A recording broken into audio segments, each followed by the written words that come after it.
So to understand file I/O, you have to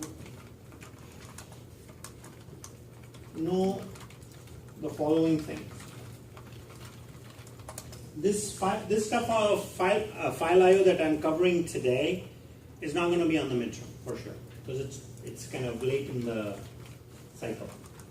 But I would urge you to review the video for file I/O very well for the final.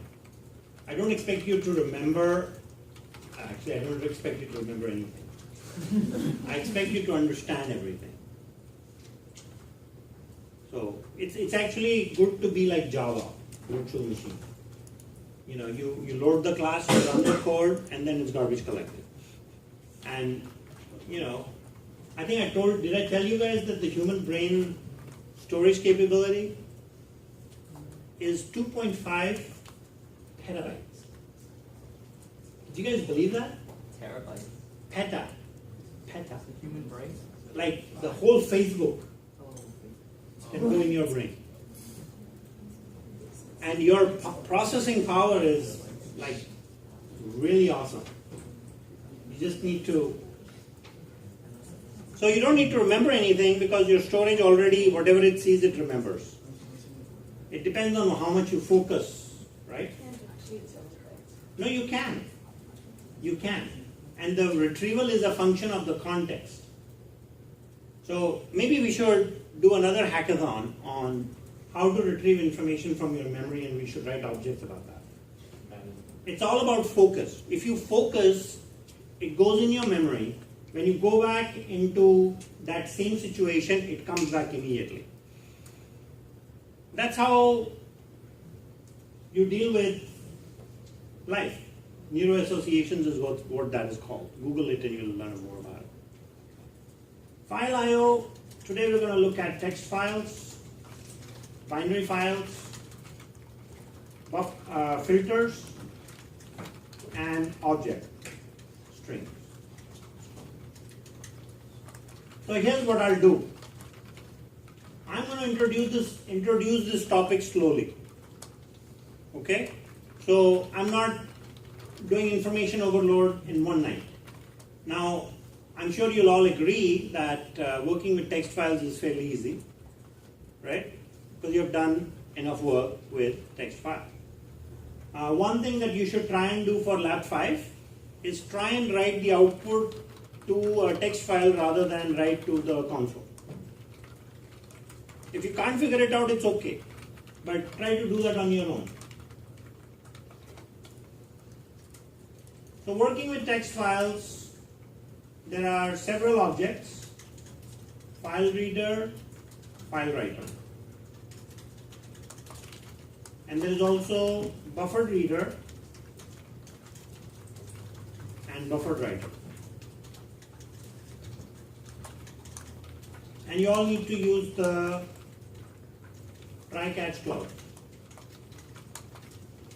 for checked exceptions. And how is that used? I'll show you, I'll go over the program again for sake of recording, I guess, just so it's there. Then we are dealing with object input string and object output string.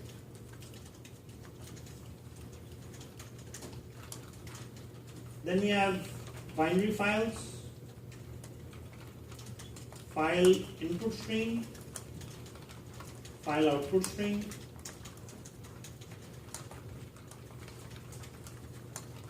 and we also have buffered input stream object and buffered output stream object.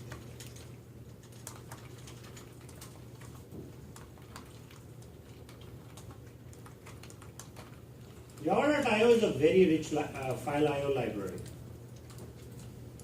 And filters is two objects: data input string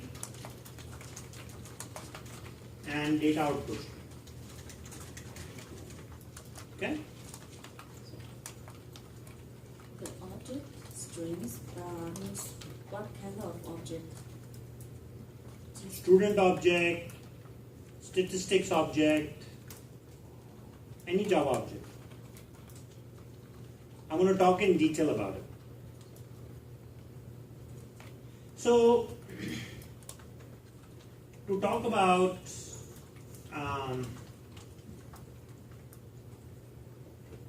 text files,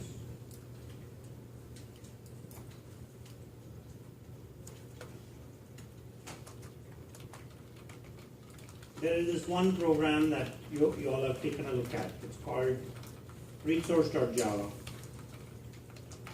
Apologize, it's not properly indented as one would expect, but bear with me.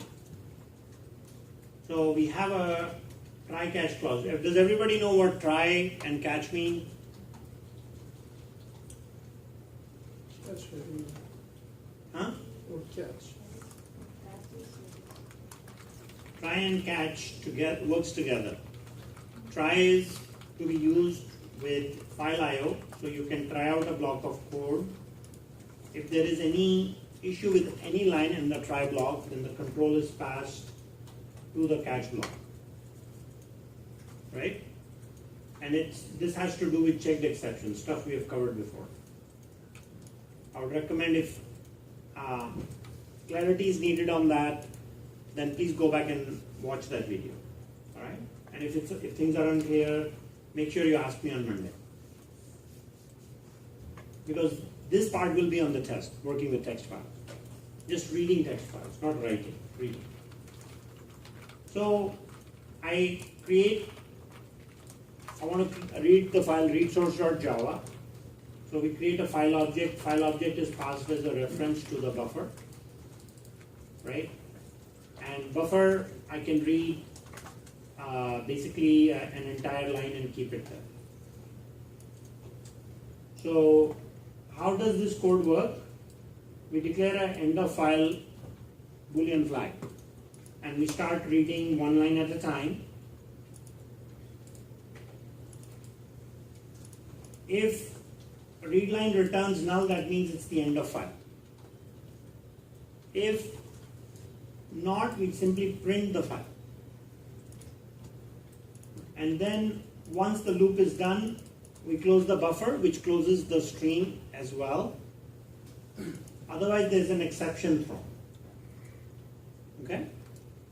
For this program to work, I will need to import java.io.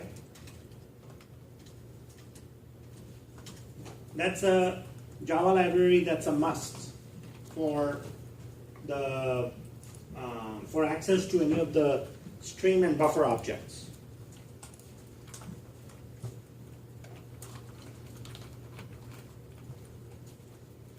Let's go ahead and run this. Actually, on the website, you'll find under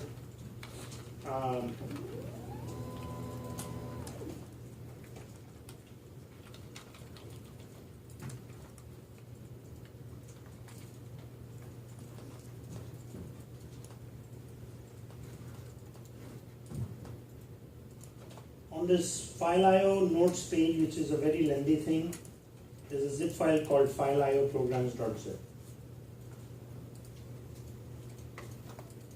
I'll go ahead and put it in my Z drive and run these programs. I'm sure you guys don't mind if I ran these programs in command shell. Is that okay, or do you prefer Eclipse? Prefer Eclipse. Huh? Prefer Eclipse, But I mean, your code will still work. yeah. This is another perspective to get to learn. Like when you say Java C doesn't work, what do? We have to set the path. We have to set the paths to the to JDK. So JDK 1.05 bin. That's where all the executables are. And if I want to do this, I can simply set the path. This is nothing that you guys need to know, but if you want to, it's there for you. So now Java programs compile, right? So one of the things to do is to look at the contents of the directory. That's done with the command dir.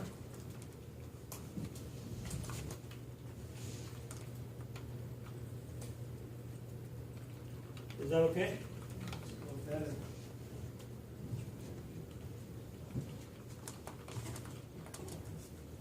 So dir allows me to look at the contents of the directory.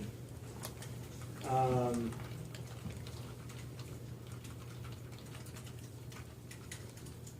I'm going to go ahead and delete all the class files since I'm going to go ahead and recompile. So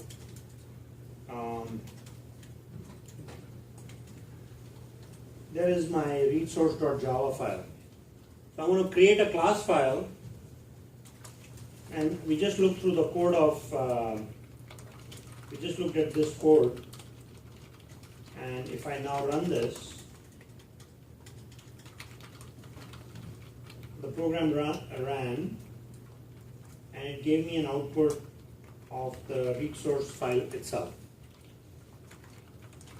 All right? So that's how you read files. So those of you who are going to make a fair attempt at writing, you will basically inverse file writer buffered reader with file reader buffered reader with file writer buffered writer.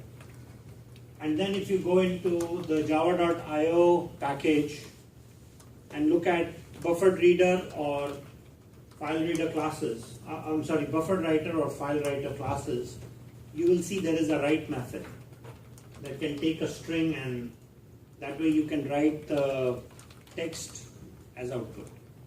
Okay? Working with text files. So the next thing I want to do is have you guys look at working with binary files. So we're going to read a picture like a pic.gif and print it out using file input string. So that program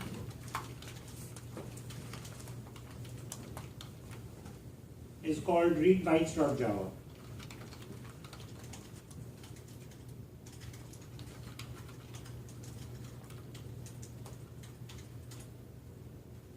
Great.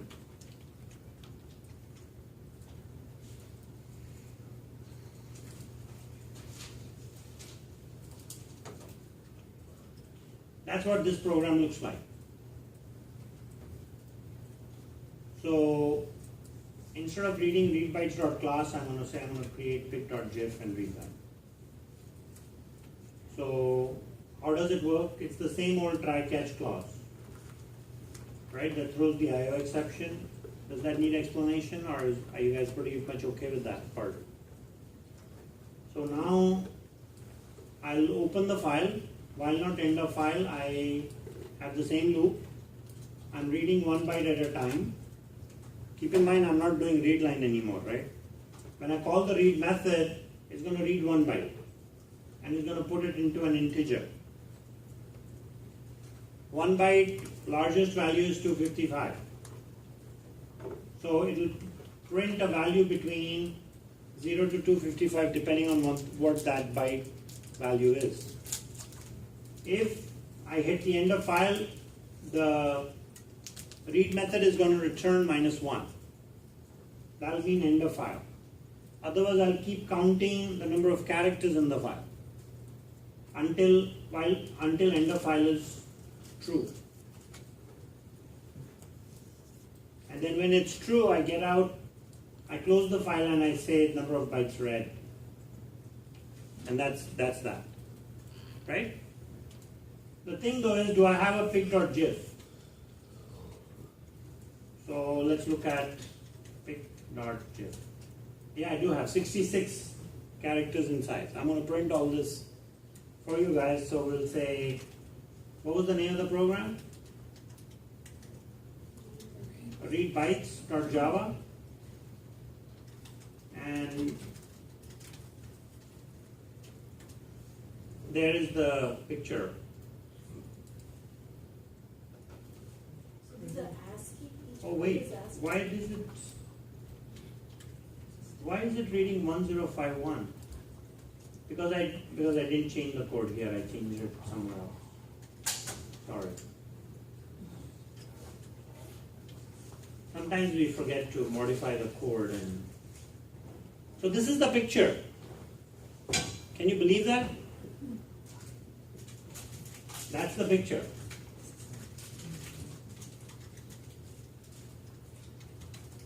Well, at least the proof is that it read 66 characters, right?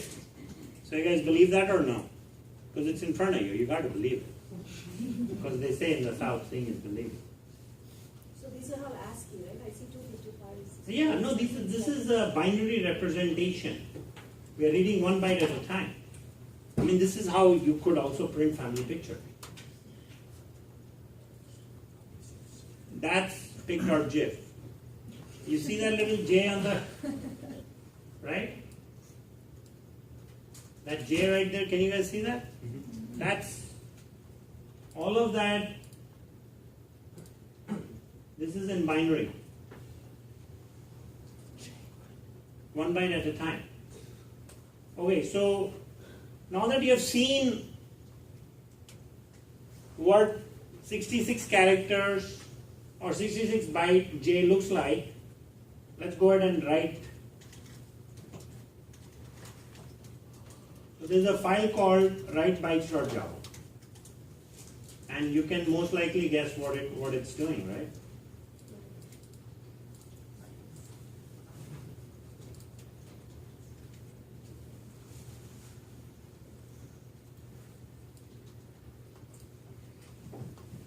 You see the file I just read using read bytes and the code in write bytes. Do you see a similarity? That's how the letter J is written by Java programmers. We draw a J, we save it as a .gif file, we write a program called readbytes.java. Using an array of integers, we figure out what that J is. Then we create a file output string.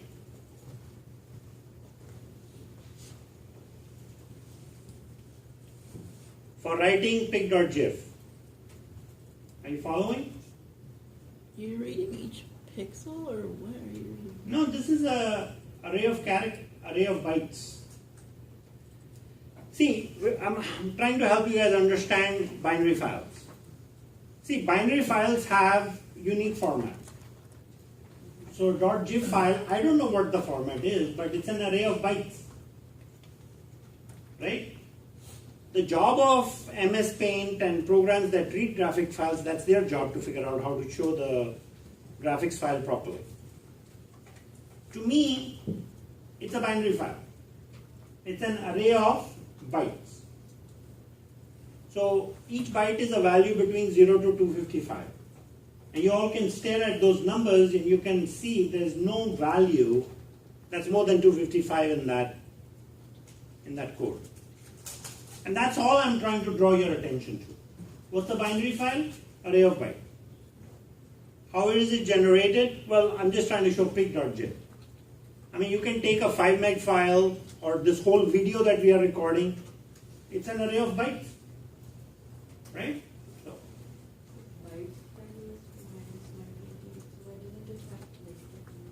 these are signed values.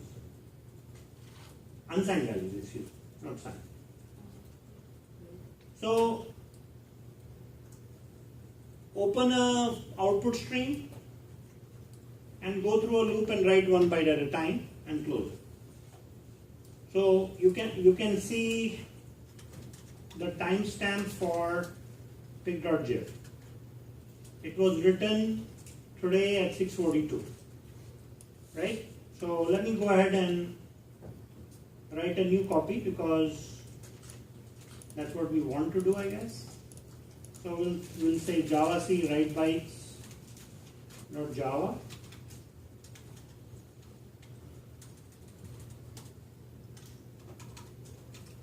and I just wrote a new file at 6:54. So I can go back and read it, and it will still be the same. Or is it different?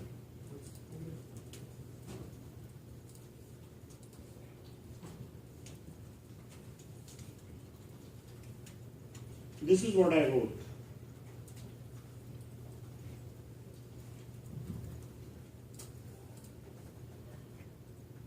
'71, '73, '70, '56, and so on. And you see the last character is -1. Because that's the end of file. We have to talk in detail about end of file, not tonight though. Right? So this snippet is on binary files. So next let's look at serialization.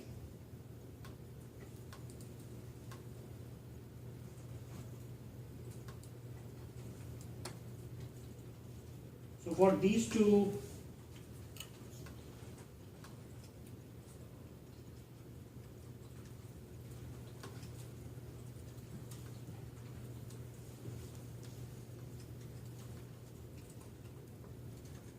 object streams. So you have a class, build an object, and then what do? Instantiate it. And then we want to write an object to this.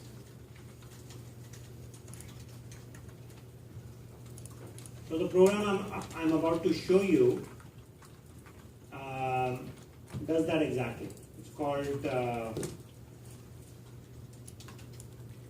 object file test.java. So this is something you're going to be using in lab 6.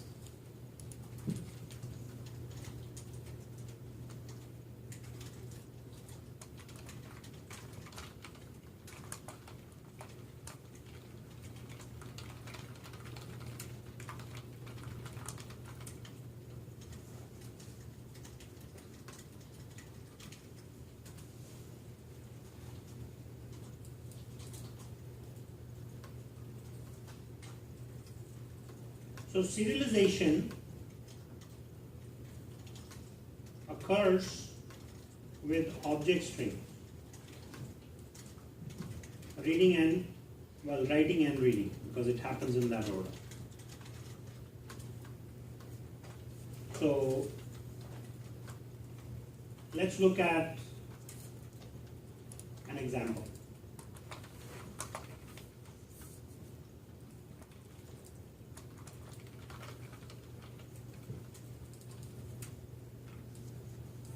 So if you all can please just stare at that code for a minute.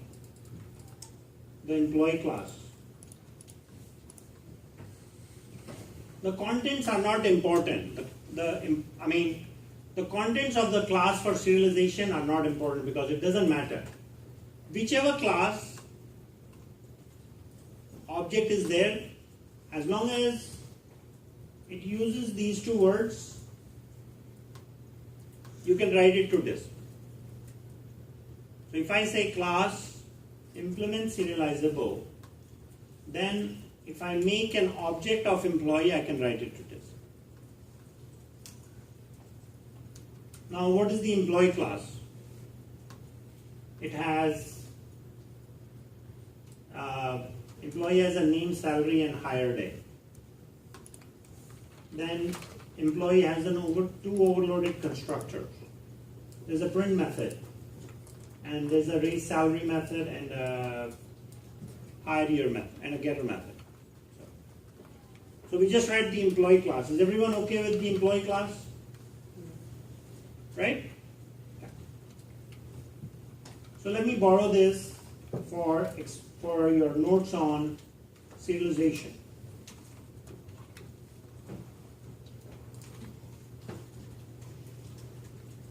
So using serialization, we are going to create,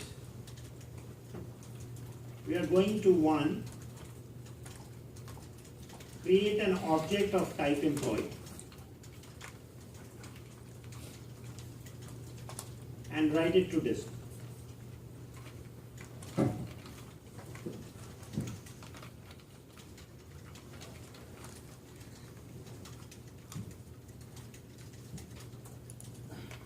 Okay? That's what we're going to do.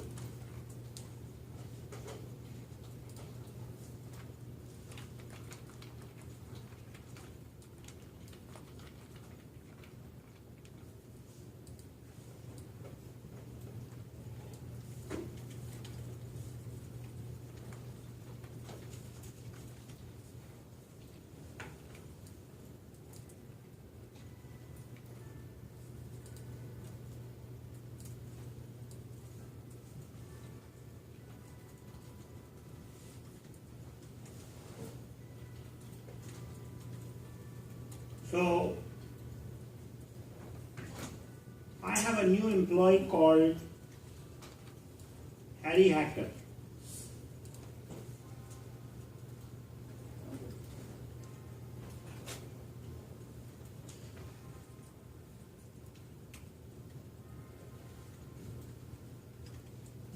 I have a new employee called Harry Hacker.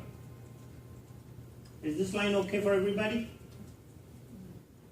So now I want to write this object to disk. So I'm going to create an object output string. So rather than actually write this code in too cryptic a way, let me do this in separate lines. Whatever I'm typing here is yours. I will post it on Piazza.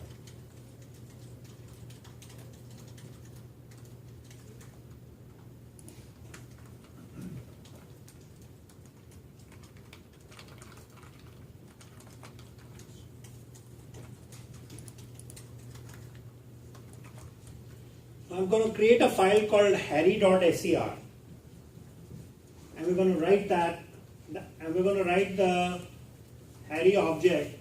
Let's not call this guy staff, let's call it Harry. The Harry object that's in memory will go into harry.ser. Okay? So I'm going to create object output string.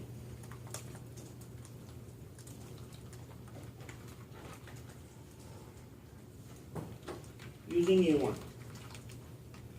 So basically I have to create a file output string to first write to a binary file, and then I have to pass this stream object to the object output string. And then I will simply say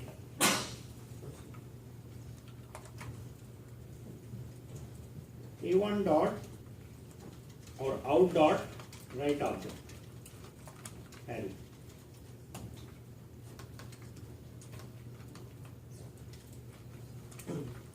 Okay?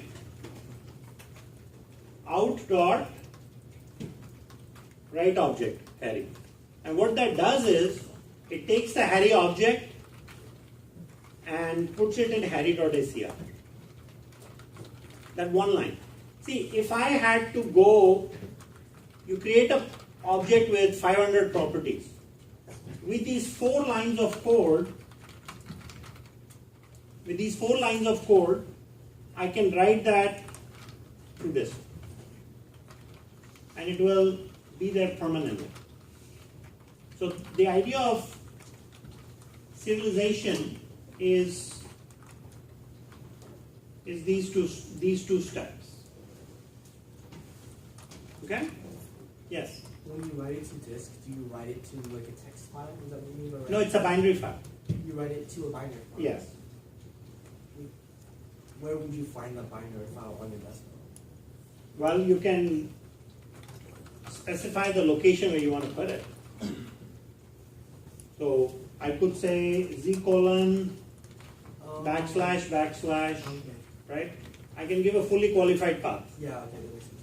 But make sure you have to use the double backslashes or double forward slashes depending on if you're Windows or Unix. Okay.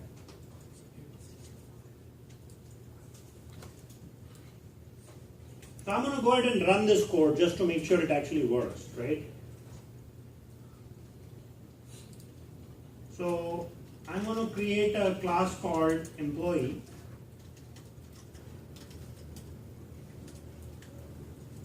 And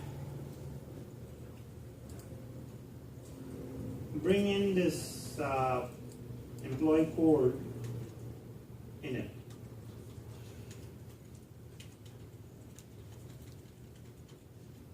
You can do all of this in Eclipse as well, of course. And then I'm going to take the code for object file test. So, in fact, let me call it something else like object file.java. So I will rename this, and my try ends. I'm going to need help here, guys. You being the compilers. Will that compile? No. No? Need a catch. Is there something wrong? There's no catch. No catch. Oh, there is no catch. There has to be a catch. That's right, there is a catch. There's always a catch.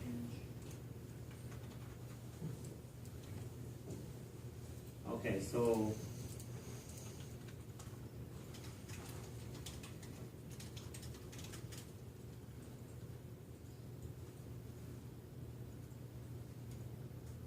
it says it cannot find day. Oh wow, look at that. So many errors. So should we go to string? Class employee implements serializable. It cannot find this either. So I've got problems. I've got to solve all these compiler issues. So because I was compiling object file, and object file uses employee, it went and tried to compile employee before compiling object file, right? So I have some problems to fix. So since I'm saying implement serializable, I need to say what? Import java.io.start. Because it cannot find the serializable interface otherwise. So let me try to compile employee now. Now I've got the day problem. Day is a class. So including day, we get day. Well, yeah, but do I want to troubleshoot this right now? Maybe not. I'll just say string d. Will that solve my problem?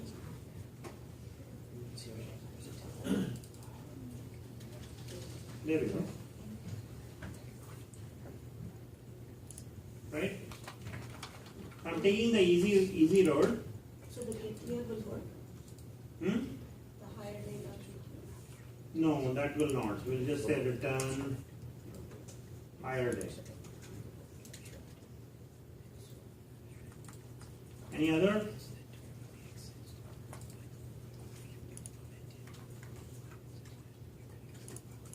use higher, using higher.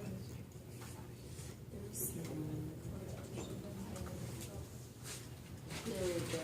Higher day was not declared. Oh, you took right here.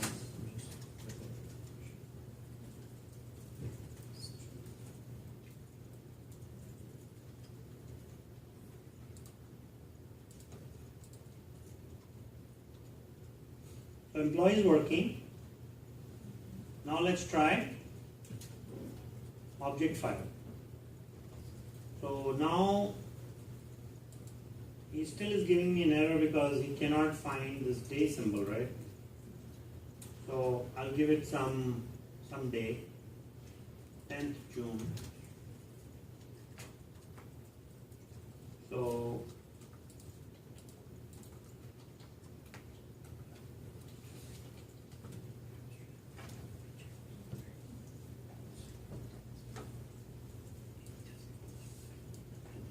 didn't need the word new.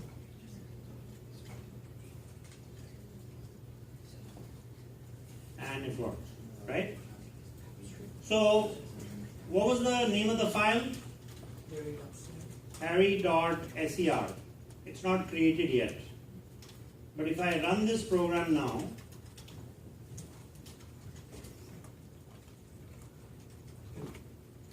Harry.ser is created. And if I try to take a look at Harry.ser, it's going to be a binary file.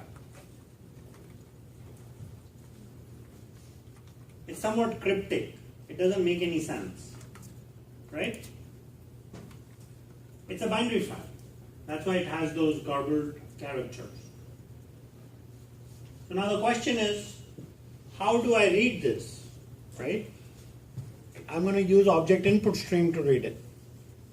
So I'm going to change the program object file to now read. I'll comment out the write code and I'll have the read code. Did you have a question? Yeah. So Harry.ser is a binary file. Are all binary files .ser? No, SCR is an extension I chose for serialization. You can use any extension. So you can say like Harry.gif. Yeah, you could. I could have made it Harry.gif, but GIF would not be meaningful because that's a graphics file. Because it's a serialized file, SCR made more sense. But it can be named anything. Okay. So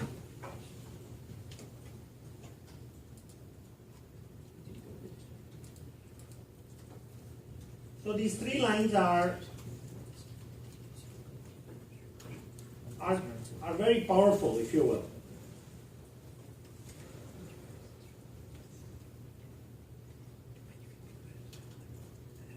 So now we'll go ahead and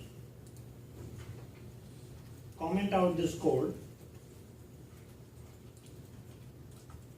And the next thing I want to do is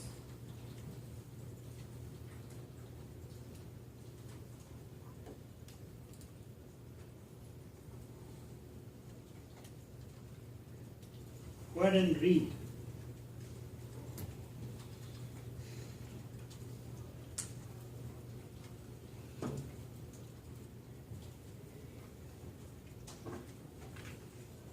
So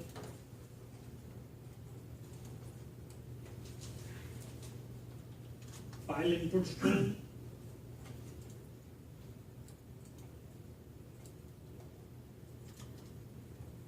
and then object input string,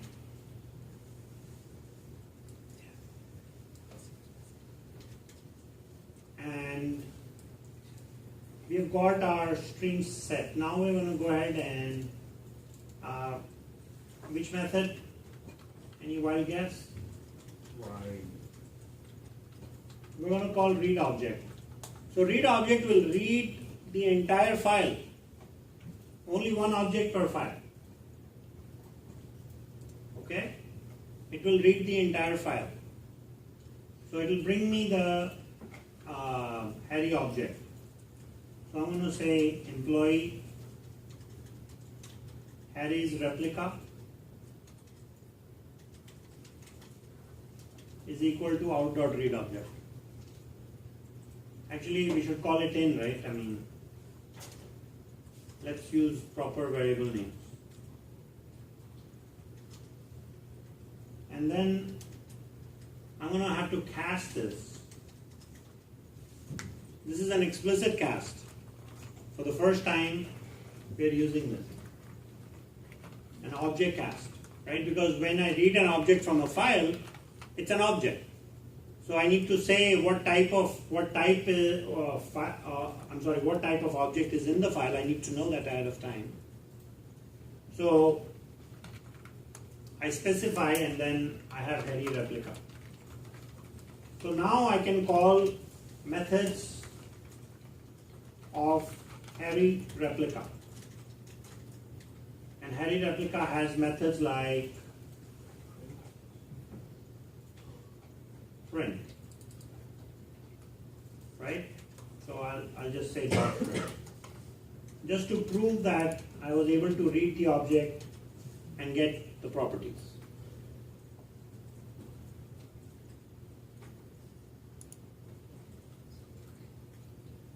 Shall we run this?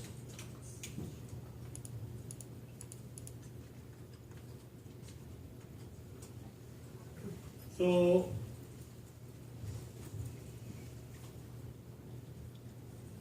oh boy, what happened here?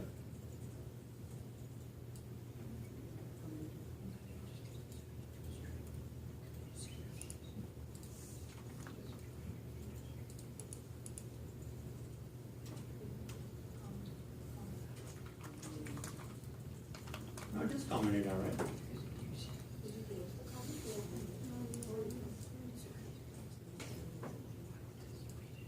Doesn't accept file input string?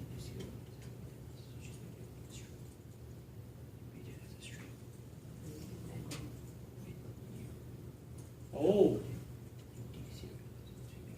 these have to be together. If you put a space in between. One space. One moment, please. So I'm going to go ahead and run this now. And you can see I got the entire hairy object file. Does it? See, writing an object to disk. Right now I only have 3 properties. But imagine the power of serialization, right? If I have 3 properties of 5,000 or 5 million, I just have to use those 3 lines of code for reading and 3 lines of code for writing. And it's out on the file system. The only limitation is I can only write one object at a time. You guys are going to be using this kind of a thing on top of assignment 5. And in assignment 6, right? All you have to do is replicate object file, these 8 lines of code, and that's your lab 6. So lab 6 is going to be a brief. It's going to be easy, I think. Because you just have to write one class, but you have to write every student in a separate file. So you'll all have to come up with new file names with string concatenation. Student, maybe you can use student ID for the name of the file. There you go, right? And then if we were able to write an email program, you could email that serialized file to every student. It's encrypted. And give them a program to read their grade. How cool would that be? Run this Java program to read your grade. Here is a serialized file. And if they open the file, they can see sort of what's there, but not really. So, yes, your question, please. So just to clarify, serialization is just the idea of like taking any kind of data type and converting it into string, and then deserialization is taking that string back to the original data type? No. Oh. Serialization is an idea that takes an object in memory and write it in a binary format to disk. Binary format. So Even though the .ser file when we opened looked like some parts of it were text file, yeah. but it had a lot of funny characters. Okay. So it's not like exactly a string, it's a binary. It is binary. See all that little gobbledygook in between, Yeah. right? That is, it is a binary file. Oh, okay. So then, serialization is taking any kind of data type and like object or anything like that, turning it into a binary, and then deserialization is turning that binary back into whatever the original Object object was. Yeah. Okay. And then why can you only do one object at a time with an input-output stream? Object input stream, object output stream. Why can't you just create a new instance of an object input stream and then do another object? Because the format of each object is different. You know, one object called employee is 115 bytes. Another student object could be another. So how do you track which byte the object, like, you know, where does it start and where does it end, right? But So- if you create a so- new, sorry. So to maybe go ahead. Oh, okay. But if you create a new object stream, right? Like you say like, oh, there's a object output stream equals new object, like so you create a new instance of the object stream, right? Then couldn't you use and then you give it its own link, like let's say object output stream A1 equals new, then wouldn't that new link not have any memory of the original one? No. Object output stream is only giving us functionality to take an object that is in memory and writing that to disk. It's just creating a pathway. The memory that is associated with a specific object is in the heap. Oh, okay. And we just take that memory and push it to disk. Now, the fact that we can only work with one object at a time, if we were to write a bunch of objects, we can create an array of objects and write that array. Array is one object, but it is a bunch of objects, right? Mm-hmm. Or then there is also a fantastic notion of collections that we're going to be looking at in the month of November. You can write a collection to disk. It's serialized. Mm-hmm. So, folks, the reason you also want to learn serialization really well, and this quarter I made an attempt to make a separate lab, to make a point that this becomes part of your permanent memory when you do the lab. I mean, I don't want you to remember anything still. When you do the lab, you will remember, right? Serialization is a very powerful concept. When you end up writing mobile apps, so you start taking objects from your Android application and send it to Facebook.